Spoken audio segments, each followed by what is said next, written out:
దేవుని నామానికి స్తోత్రములు. క్రీస్తునందు ప్రేమైనటువంటి సహోదరి సోదరులకు నా హృదయపూర్వక వందనములు. కన్యక గర్భవతి అయి కుమారుని కనును అనే ప్రవచనాన్ని మనం ధ్యానించుకుందాం. మరి అది ఆ ప్రవచనం ఏ విధంగా మరి ప్రవచించబడింది, ప్రవచన నెరవేర్పు, ఆ నెరవేర్పును కూర్చి మరి క్రిస్మస్ సందేశాన్ని మనం ధ్యానించుకుందాం. మరి అనేక మర్మాలతో కూడినటువంటి మరి ఈ సందేశాన్ని ఆలకించాలని, శ్రద్ధగా వినాలని ప్రభుపేట మీకు తెలియపరుస్తున్నాను. యెషయా గ్రంథము 7వ అధ్యాయం 14వ వచనంలో, కాబట్టి ప్రభు తానే ఒక సూచన మీకు చూపును, ఆలకించుడి, కన్యక గర్భవతి అయి కుమారుణ్ణి కని అతనికి ఇమ్మానుయేలను పేరు పెట్టును. ఇది ప్రవచనం, యెషయా గ్రంథంలో ఉన్నటువంటి ప్రవచనం. యెషయా 7:14. Therefore the Lord himself you give you a sign. The virgin shall conceive and bear a son, and shall call his name Immanuel. ప్రభు తానే ఒక సూచన మీకు చూపును. The lord himself will give you, మీకు ఒక సూచన మీకు చూపుతుంది. ఆ సైన్, ఆ సూచన ఏమిటంటే, the virgin shall conceive and bear a son, కన్యక గర్భవతి అయి కుమారుని కని అతనికి ఇమ్మానుయేలను పేరు పెట్టును. And shall call his name Immanuel. అది యెషయా గ్రంథంలోని ప్రవచనం. క్రీస్తుకు పూర్వం 700 సంవత్సరాల ప్రాంతంలో జీవించిన యెషయా ప్రవక్త యెషయా 7:14లో ప్రపంచానికి ఒక ప్రవచనము ఇస్తున్నాడు. లోకరక్షకుడు మెస్సయ్య కన్యక గర్భం ద్వారా ఉద్భవించుతాడు అని క్రీస్తుకు పూర్వము 700 సంవత్సరాల పూర్వమే ఆయన ప్రవచించి ఉన్నాడు. లోకరక్షకుడైనటువంటి మెస్సయ్య ఈ లోకానికి కన్యక గర్భం ద్వారా ఈ లోకాన జన్మించుతాడు అని ప్రవచనము యెషయా ప్రవచించాడు.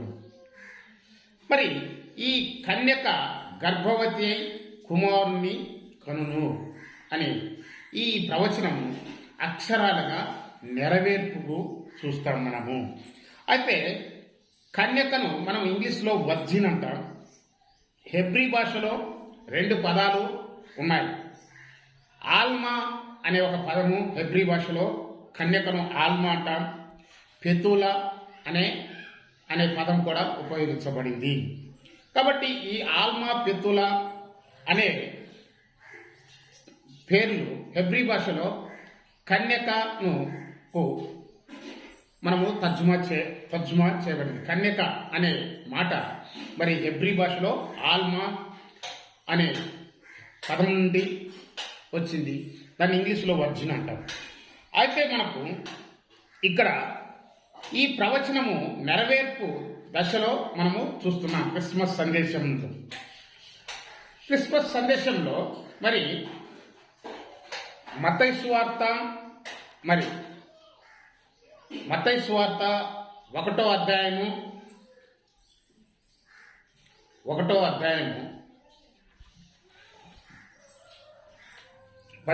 వచనం నుంచి చూసినట్లయితే, యేసుక్రీస్తు జనన విధం ఎట్లనగా, ఆయన తల్లి అయిన మరియ యోసేపునకు ప్రదానం చేయబడిన తరువాత వారేకము కాకమునుపు ఆమె పరిశుద్ధాత్మ వలన గర్భవతిగా ఉండెను.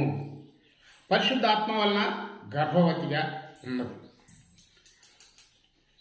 అయితే ఆమె భర్తన యోసేపు నీతిమంతుడై ఉండి ఆమెను అవమానపరచనులక రహస్యముగా ఆమెను విడనాడ ఉద్దేశించను. యోసేపు నీతిమంతుడు అని ఇక్కడ మనం చూస్తున్నాం. మరియా యోసేపులకు ప్రదానం చేయబడింది.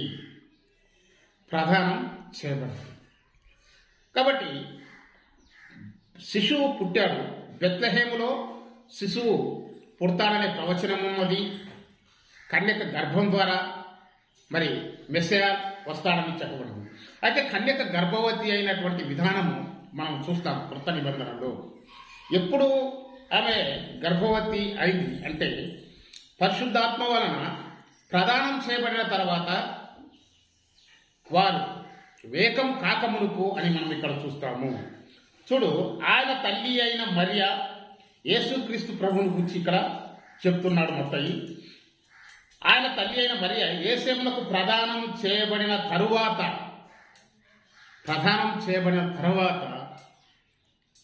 వారు ఏకము కాకముకు, వారు కలవలేదు, ప్రదానం చేయబడింది. అప్పుడు పరిశుద్ధాత్మ వలన గర్భవతిగా ఉన్నది మరియా. అంటే after his mother Mary was betrothed to Joseph. కాబట్టి betrothed Joseph before they came together she was found. కాబట్టి with child of the Holy Spirit, పరిశుద్ధాత్మ వలన గర్భవతి అయింది. పరిశుద్ధాత్మ వలన కార్యం జరిగింది ఇది. అయితే ఇది యేసేపునకు తెలిసింది, గర్భవతి అయినది. ఆయన నీతిమంతుడు, మరియా నీతిమంతురాలు. వారు ఇరువురు మరి నీతిమంతులుగా ఉన్నటువంటి కాలంలో అయితే ఆమెను అవమానపరచనలక. ఎందుకు? పరిశుద్ధాత్మ వల్ల గర్భవతి అయినది. పరిశుద్ధాత్మ దేవుని యొక్క మరి ఆ ఆత్మకార్యం ద్వారా ఆమె కన్యక అయినటువంటి మరియ, ఆమె పరిశుద్ధురాలైనటువంటి మరియ పరిశుద్ధురాలు, నీతిమంతురాలు, కన్యక అయినటువంటి ఈమె గర్భవతి అయినది పరిశుద్ధాత్మ వలన కలిగినది. దేవుడి యొక్క లోకరక్షకుడిని మెస్సయాను ఆమె గర్భంలో మోస్తున్నది. అయితే యేసేపు మానవ సహజం లాంటి మానవ స్వభావం కలిగినటువంటి వ్యక్తి, నీతిమంతుడైనప్పటికీ ఆయనలో ఒక అనుమానం వచ్చింది. ఆమెను అవమానపరచకూడదు, రహస్యంగా విడానాడాలి అనుకున్నాడు. ఈ సంగతులను గురించి అతను రాత్రి ఆలోచిస్తున్నప్పుడు ఇదిగో ప్రభుదూత అతనికి ప్రత్యక్షమై, దావీదు కుమారుడైన యేసేపు, నీ భార్య అయిన మరియను చేర్చుకొనుటకు భయపడకము. ప్రభుదూత అతనికి చెప్తుంది. ఈ ప్రభుదూత ఏమని చెప్తుందంటే, దూత ఒక సందేశం ఇస్తుంది. ఎవరికి? యేసేపు, నీతిమంతుడైన యేసేపుకు స్వప్నంలో దూత చెప్తుంది. ఈ యేసేపు నిద్రలో ఉన్నప్పుడు, గాఢ నిద్రలో ఉన్నప్పుడు ప్రభుదూత స్వప్నంలో ఆయనకు చెప్తుంది, దావీదు కుమారుడు అయిన యేసేపు, నీ భార్య అయిన మరియను చేర్చుకున్నటకు భయపడకము. ఆమె గర్భము ధరించినది పరిశుద్ధాత్మ వలన కలిగినది. ఎలా కలిగింది? పరిశుద్ధాత్మ వలన కలిగింది. An angel of the Lord appeared to him in a dream, స్వప్నంలో, saying, Joseph, son of David, don't be afraid to take to you Mary your wife. నీ యొక్క భార్య అయిన మరియను చేర్చుకున్నట్టుకు భయపడవద్దు, డోంట్ బి అఫ్రైడ్ అని చెప్పింది. సరే, యోసేపు నమ్మాడు, నీతిమంతుడు. యేసేపు నీతిమంతుడు. ప్రభువు దూత చెప్పినటువంటి మాటను నమ్మి భయభక్తులుగా ఉన్నాడు. అది యేసేపు నీతిమంతుడికి నిదర్శనం. మరి యేసేపు నమ్మాడు. సరే, నమ్మి తాను ఈ దేవునికి, పరిశుద్ధాత్మ దేవుడు, యూదుడు కాబట్టి దావీదు వంశంలో పుట్టినవాడు, ప్రవచనాలు కూడా తెలిసి ఉండొచ్చు. మరి మీకా 5:2 ప్రవచనం బెత్లెహేములో పుడతాడనే ప్రవచనం యేసేపు తెలుసు. యూదులకు నీతిమంతుడని తెలుస్తున్నాం. మరి యెషయా ప్రవచనము కన్యక గర్భవతి కుమారుని కత్తుందనే ప్రవచనం కూడా తెలిసి ఉండొచ్చు. కానీ తనకు ప్రదానం చేయబడినటువంటి మరియ గర్భవతి అయినదనే కానీ ఆయన లోకరక్షకుడు పుడుతున్నాడని పరిశుద్ధాత్మ దేవుని దూతలను నమ్మేవారు యూదులు. కాబట్టి ఇది దూతలను నమ్ముతారు. యూదులకు దూతలను, సందేశాలను, పరలోకాన్ని, దర్శనాలను నమ్ముతారు. యెహోవా ఆజ్ఞలను నమ్ముతారు. కాబట్టి యేసేపు నమ్మాడు, విశ్వాసం ఉంచాడు, దూత సందేశాన్ని విన్నాడు. అయితే దూత సందేశం 21వ వచనంలో ఏమని చెబుతుందంటే, ఆమె ఒక కుమారుని కనును, తన ప్రజలను వారి పాపం నుండి ఆయనే రక్షించుడు గనుక ఆయనకు యేసు అని పేరు పెట్టుదు అని చెప్తున్నాడు. యేసేపుకు చెప్తుంది స్వప్నంలో దూత, యేసేపు నువ్వు ఆమెను చేర్చుకో, ఇదిగో ఆమె ఒక కుమారుని కనును, ఆమె ఒక కుమారుని కన్ను, తన ప్రజలను వారి పాపం నుండి ఆయనే రక్షించును గనుక ఆయనకు యేసు అని పేరు పెట్టుదు అని, నువ్వు యేసు అని పేరు పెట్టాలి నువ్వు. And she will bring forth a son, you shall call his name Jesus. నువ్వు ఆయన యేసు, ఆయన పేరు యేసు అంటే రక్షకుడు. He will save his people from their sin. He will save his people from their sins. వారి పాపాల నుండి ఆయన వారిని రక్షించును. కాబట్టి ఆయన యేసు అని పేరు పెట్టదు. ఆమె ఒక కుమారుణ్ణి కంటుంది, నీకు ప్రదానం చేయబడిన మరి ఒక కుమారుణ్ణి కంటుంది. ఆమె కంటుంది కాబట్టి ఆమె ఆ కలిగినటువంటి ఆ కుమారునికి యేసు అని పేరు పెట్టు. యేసు అనగా రక్షకుడు, తన ప్రజలను వారి పాపం నుండి ఆయనే రక్షించును. కాబట్టి నువ్వు ఆ పేరు పెట్టాలి అని చెప్తాడు. ఇదిగో కాబట్టి ఆ మాట చెప్తూ ఇక్కడ యెషయా చెప్పినటువంటి ప్రవచనము ఇక్కడ దూత చెప్తుంది యేసేపుకు. యెషయా 7:14లో చెప్పబడినటువంటి ప్రవచనము ఇక్కడ మరి దూత యేసేపునకు స్వప్నంలో చెప్తుంది. ఏమిటి ఆ ప్రవచనము? 22వ వచనంలో, ఇదిగో కన్యక గర్భవతి అయి కుమారుని కనును, ఆయనకు ఇమ్మానుయేలను పేరు పెట్టుదువనెను అని ప్రభు తన ప్రవక్త ద్వారా పలికిన మాట నెరవేరునట్లు ఇదంతయు జరిగెను. ఇమ్మానుయేలను పేర్లకు భాషాంతరమున దేవుడు మనకు తోడని అర్థం. ఇదిగో ఏమని చెప్తుంది? Emmanuel, behold the virgin shall be with child and bear a son, they shall call his name Immanuel. కన్యక గర్భవతి అయి కుమారుని కనును, ఇదిగో కన్యక గర్భవతి అయి కుమారుని కనును అని చెప్తుంది.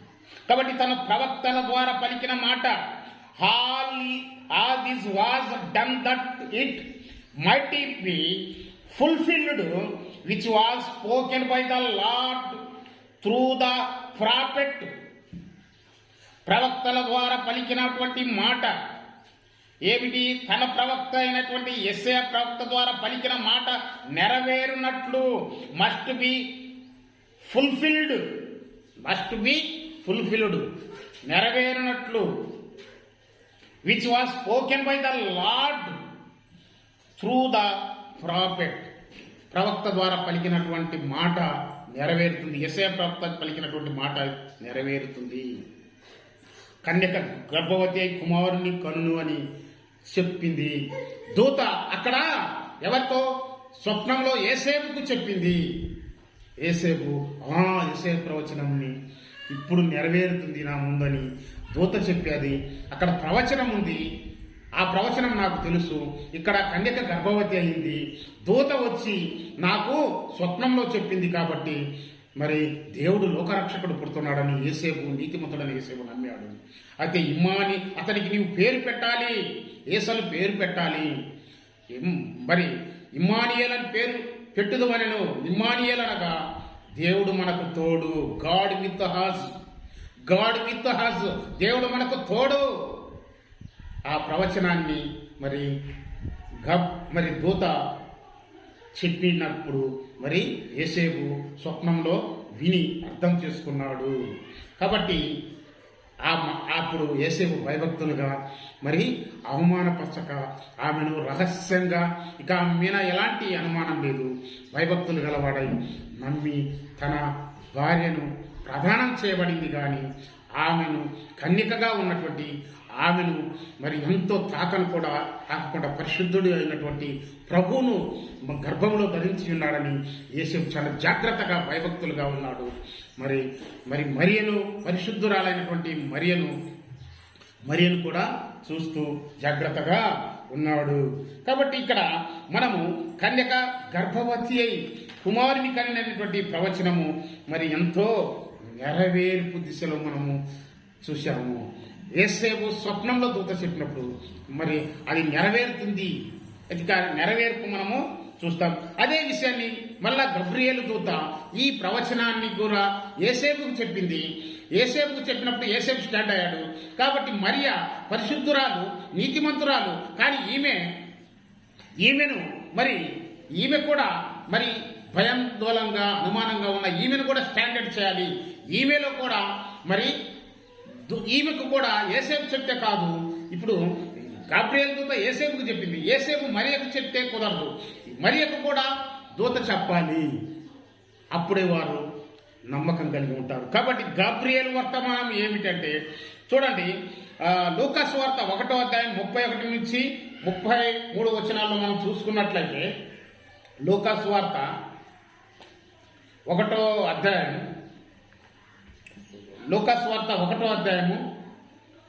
26 నుంచి చూసుకుందాం. 26 నుంచి 6వ నెలలో గబ్రియేలు దూత గలిలయలోని నజరేతు ఊరిలో దావీదు వంశస్థుడైన యేసేపునకు ఒక పురుషునికి ప్రదానం చేయబడిన కన్యక యొద్దకు దేవుని చేత పంపబడెను. ఆ కన్యక పేరు మరియా. ఆ దూత లోపలికి వచ్చి ఆమెను చూసి, దయాప్రాప్తురాలా, నీకు శుభము, ప్రభు నీకు తోడయున్నాడని చెప్పాను. కాబట్టి దావీదు వంశస్థుడైన యేసేపుకు ఒక పురుషునికి ప్రదానం చేయబడిన కన్యక యొద్దకు దేవుని చేత పంపబడింది గాబ్రియేలు దూత. గాబ్రియేలు దూత దేవుని చేత పంపబడింది, యెహోవా చేత పంపబడింది. ఈ కన్యక యొద్దకు వచ్చి ఆ కన్యకను మరియా చూసి దయాప్రాప్తురాలా అని చెప్పింది.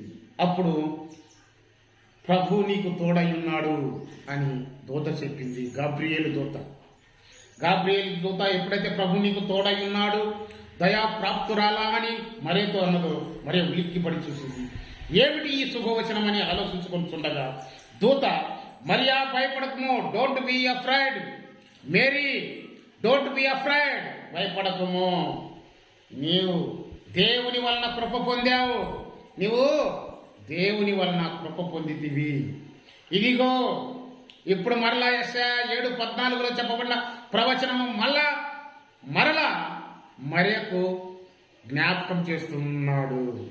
గాబ్రియేలు దూత మరలా ఒకసారి యేసేపుకు స్వప్నంలో చెప్పినటువంటి దూత మరలా మరియకు మేరీ అయినటువంటి కన్యక అయినటువంటి ఈ నీతిమంతురాలు మరి పరిశుద్ధురాలైనటువంటి మరియకు కూడా చెప్తున్నాడు. ఏమని? ఇదిగో నీవు గర్భం ధరించి కుమారుణ్ణి కని, 31వ వచనం లూకాసు వార్త 1:30, ఇదిగో నీవు గర్భము ధరించి కుమారుణ్ణి కని ఆయనకు యేసును పేరు పెట్టుదు. ఆయన గొప్పవాడై సర్వోన్నతుని కుమారుడు అనబడును. ప్రభు అయిన దేవుడు ఆయన తండ్రి అయిన దావీదు సింహాసనం ఆయనకి ఇచ్చును. 30, నీవు గర్భము ధరించి కుమారుని కని ఆయనకు యేసును పేరు పెట్టుదు. ఈ మాట యేసేపునకు కూడా చెప్పబడింది. దూత యేసేపుకు చెప్పినటువంటి సందేశంలో, ఇదిగో కన్యక గర్భవతి కుమారుని కనును మని ఆయనకు ఇమ్మానుయేల్ అని పేరు పెట్టుదు అని చెప్పబడిన ప్రవచనం చూపి, ఈయన యేసు అని పేరు పెడతావని చెప్పబడింది. ఆయన తన ప్రజలను వారి పాపం నుండి ఆయన రక్షించును కనుక ఆయనకు యేసు అని పేరు పెట్టాలి అని స్వప్నంలో యేసేపు చెప్పినప్పుడు యేసేపు ఆలకించాడు. ఇక్కడ మరలా మరియమ్మకు కూడా మరి దూత చెప్తుంది, నీవు గర్భము ధరించి కుమారుని కని ఆయనకు యేసును పేరు పెట్టుదువు. Behold, you will conceive in your womb and bring forth a son, shall call his name Jesus. ఏమంటున్నది? నీవు గర్భము ధరించి, మరియా నీవు గర్భము ధరించి ఉన్నావు. You will conceive in your womb, నీవు గర్భం ధరించున్నావు.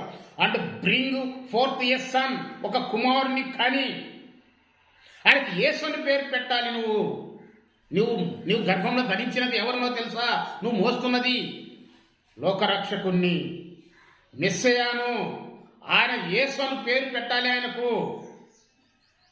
Shall call his name Jesus అని నువ్వు పేరు పెట్టాలి, రక్షకుడు. అయితే ఇంకా దూత ఏమని చెబుతుందంటే, ఆయన గొప్పవాడై ఎలాంటి గొప్పవాడై సర్వోన్నతుని కుమారుడు అనబడతాడు. ఆయన గొప్పవాడై సర్వోన్నతుని కుమారుడు అనబడును. ప్రభు అయిన దేవుడు ఆయన తండ్రి అయిన దావీదు సింహాసనం ఆయనకిచ్చును. ఇక దూత అంతటితో ఆగలేదు. నీవు గర్భం ధరించి కుమారుని కంటావు, ఆయనకి యేసు అని పేరు పెట్టుదు అని చెప్పి అంతటితో ఆగలేదు. మరియకు ఇంకా దూత ఇస్తున్నటువంటి సందేశం ఏంటంటే, ఆయన ఎవరో కాదు, నీవు గర్భం ధరించినటువంటి మెస్సయ లోకరక్షకుడు, నువ్వు క్రీస్తు మెస్సయ, ఆయన యేసు అని పేరు పెడతావు. ఆయన ఎవరంటే ఆయన గొప్పవాడవుతాడు. సర్వోన్నతుని కుమారుడు అనబడను. మీ కుమారుడు ఆయన తండ్రి అయిన దేవుని కుమారుడు, యెహోవా కుమారుడు. ఏమంటుంటే, he will be great and will be called the son of the highest. He will be great, ఆయన గొప్పవాడవుతాడు, సర్వోన్నతుని కుమారుడు, and will be called the son of the highest. సర్వోన్నతుని కుమారుడు అన్నవాడు. And the Lord God will give him the throne of his father David. ఆయన తండ్రి అయిన దావీదు సింహాసనము,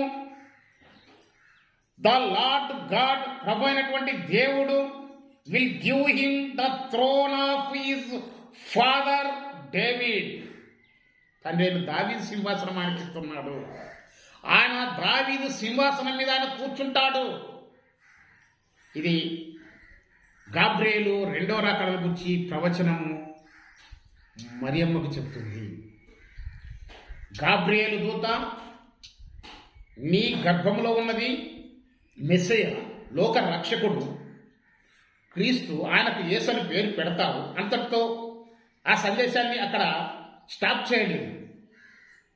ఆయన రెండో రాకడ ప్రవచనాన్ని కూడా మరియకు చెబుతున్నాడు గాబ్రియేలు దూత. ఈ మొదటి వర్తమానము మొదటి రాకడను గురించి అంతటితో చెప్పి అంతటితో ఆగిపోలేదు. ఆ మొదటి రాకడలో ఆయన పుట్టుకను గురించి చెప్పి అంతటితో ముగించలేదు గబ్రియేలు దూత. ఆయన రెండవ రాకడలో సంభవించబోయేటువంటి సిచ్యువేషన్, ఆ రెండవ రాకడను కూర్చున్నటువంటి సందేశాన్ని కూడా ఇస్తున్నాడు. ఇది డిస్టెన్స్ ఫ్యూచర్లో నెరవేరుతుంది. కానీ అది ఆ విషయము గాబ్రియేలు, దేవుడు చెప్పినటువంటి వర్తమానాన్ని గాబ్రియేలు అందిస్తున్నాడు. దావీదు సింహాసనం మీద నీకు పుట్టబోయేటువంటి, నువ్వు మోస్తున్నటువంటి, గర్భంలో మోస్తున్నటువంటి ఈ మెస్సయ క్రీస్తు, ఆయన లోక రక్షకుడు, ఆయన దావీదు సింహాసనాన్ని అధిష్ఠించుతాడు. ఆయన సర్వోన్నతుని కుమారుడు, కేవలం మీ కుమారుడు మాత్రమే కాదు, శారీరకంగా ఆయన ఆధ్యాత్మికంగా తండ్రి అయినటువంటి దేవుడు ఆయన్ని హెచ్చిస్తాడు, ఆయన గణపరుస్తాడు. ఆయన దావీదు సింహాసనం మీద రాజ్యం చేస్తాడు. ఈ ప్రవచనము కూడా నువ్వు ఆలకించాలి, నువ్వు విను. కాబట్టి 23వ వచనం, ఆయన యాకోబు వంశస్థులను యుగ యుగమును ఏలును, ఆయన రాజ్యము అంతం లేనిదై ఉండునని ఆమెతో చెప్పాను. ఎవరు చెప్పింది? గాబ్రియేలు దూత. ఈమె అనుమానంలో ఉంది, ఈమె భయాందోళనలో ఉంది. ఈ భయం ఏమిటి?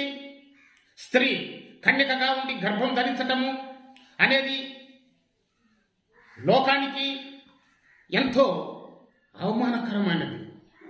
కానీ పరిశుద్ధాత్మ వలన కలిగినదని యేసేపుకు తెలిసింది. ఇప్పుడు మరియా వింటుంది. లోకము కాపులై కూస్తారు, లోకానికి భయపడవలసి వస్తుంది. ఇంకా మోషే ధర్మశాస్త్రం ఏం చెబుతుంది? కన్యక అయిన ఎవరైనా గర్భము ధరిస్తే, పాపం చేస్తే రాళ్లతో కొట్టి చంపాలి. కానీ లోకం దేవుని మోషే ధర్మశాస్త్రం ఏం చెబుతుంది? ఎవరైతే వివాహం కాకముందు ఏదైనా తప్పు చేస్తే మరి వివాహం చేసుకున్న తర్వాత తప్పు చేసిన రాళ్ళతో కొట్టి చంపబడాలి. కానీ ఈమెకు ఆమె లోపల కుంగిపోతుంది, లోపల అవమానంకు గురి అవుతున్నటువంటి ఈమె సందేహాన్ని ఈమె అనుమానాన్ని తీసివేయాలంటే గాబ్రియేలు మంచి వర్తమానము మరియకి ఇవ్వాలి.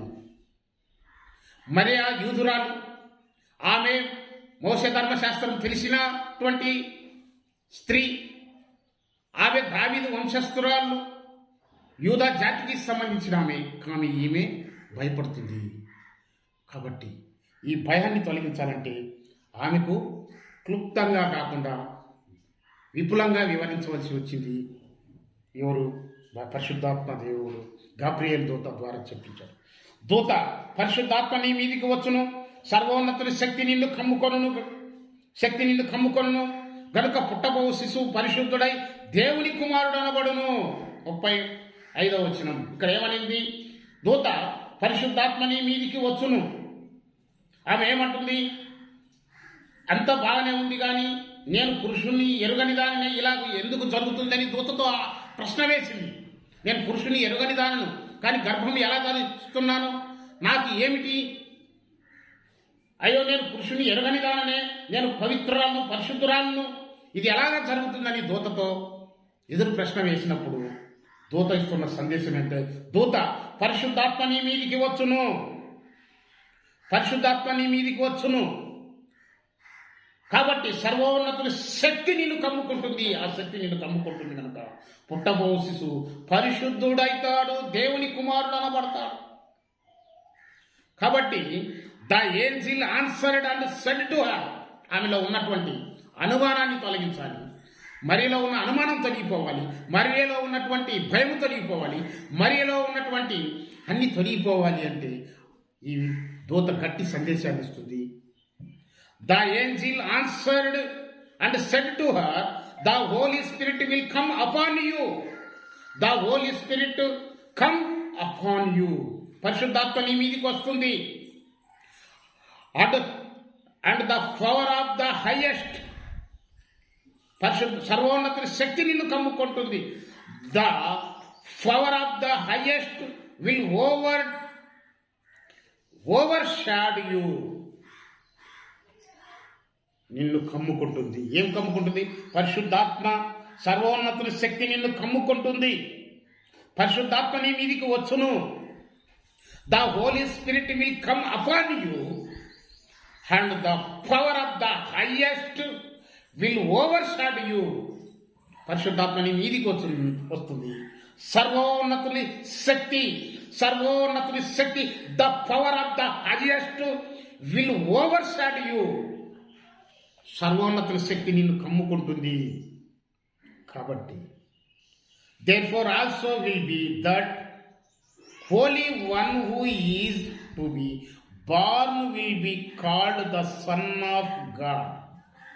అప్పుడు ఏమవుతుందంటే, నీ మీది సర్వోన్నత శక్తిని పరిశుద్ధాత్మ నీ మీదికి వచ్చును. కాబట్టి సర్వోన్నత శక్తి నిన్ను కమ్ముకుంటుంది. కాబట్టి పుట్టబో శిశువు పరిశుద్ధుడవుతాడు. పరిశుద్ధుడైనటువంటి దేవుడు, పుట్టుకలోనే యేసుక్రీస్తు పరిశుద్ధుడు, దేవుని కుమారుడు పుట్టబోతున్నాడు మరి అని చెప్పాడు. అట్టి భాగ్యము మరి కన్యక ద్వారా లోకరక్షకుడు, పరిశుద్ధుడు, ఇమ్మానుయేలు అయిన దేవుడు, పాపుల రక్షకుడు మరి మెస్సయ కన్యక గర్భం ద్వారా, పరిశుద్ధాత్మని ద్వారా మరి ఇది కలిగినదని మరియకు చెప్పాడు.